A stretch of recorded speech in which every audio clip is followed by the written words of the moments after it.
ഇന്നലെ ഞങ്ങൾക്കൊന്നും അനങ്ങാൻ പറ്റുന്നില്ല, ശ്വാസം പോലെ എടുക്കാൻ പറ്റണില്ല, മേലൊക്കെ വേദന എടുത്തിട്ട് പോലീസുകാർ പിടിച്ച് വലിച്ച്. അച്ഛപ്പം മെഡിക്കൽ കോളേജിൽ കിടക്കാം, പോലീസുകാർ ചവിട്ടി കൂട്ടി. അച്ഛന് ഹാർട്ടിന് കംപ്ലൈന്റ്, കിഡ്നിക്ക് കംപ്ലൈന്റ്, കാലിന് കമ്പി കെട്ട് കിടക്കണേ. ആ മനുഷ്യനെ ചവിട്ടി കൂട്ടി ഇപ്പൊ മെഡിക്കൽ കോളേജിൽ കിടക്കാം. ഞങ്ങൾക്ക് കിടപ്പാടം വേണം.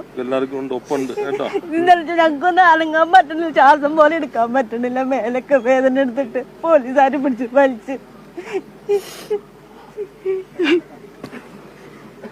സ്ത്രീകളെന്നും പ്രായമായവരെന്നും ഒരു വ്യത്യാസമില്ലാതെയാണ് പോലീസ് പ്രവർത്തിച്ചിട്ടുള്ളത്. അത് വളരെ തെറ്റായ കാര്യമാണ്.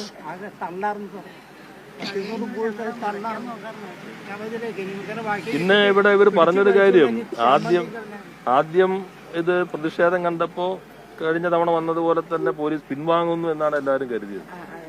പിൻവാങ്ങി കഴിയുന്നു എന്ന് തോന്നുന്ന ഘട്ടത്തിലാണ് പെട്ടെന്ന് പോലീസ് വീണ്ടും അതിക്രമിച്ച് കയറുന്ന സാഹചര്യം ഉണ്ടായത്. അപ്പോ ഏതെങ്കിലും നിർദ്ദേശമില്ലാതെ പിൻവാങ്ങിയ പോലീസ് വരുമോ?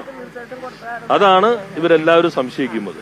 അത് വളരെ ഗൗരവമായ കാര്യമാണ്. അതുകൂടി ആഭ്യന്തരമന്ത്രി അന്വേഷിക്കേണ്ടതുണ്ട്.